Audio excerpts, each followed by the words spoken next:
Hi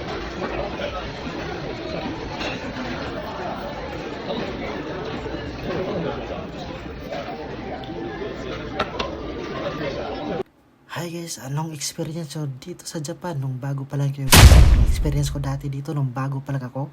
Yung wasabi, nilagay ko sa maraming sushi, no? Akala ko dati masarap yun. Yun pala, konti lang ilalagay yun. So dati nilalagay ko marami. Yun, anghang na anghang ako.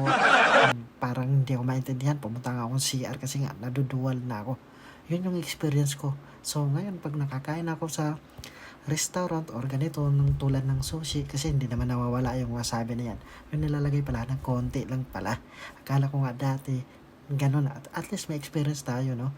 At dito nga guys, so sobrang busy namin at busy nga ako sa pag-aaral.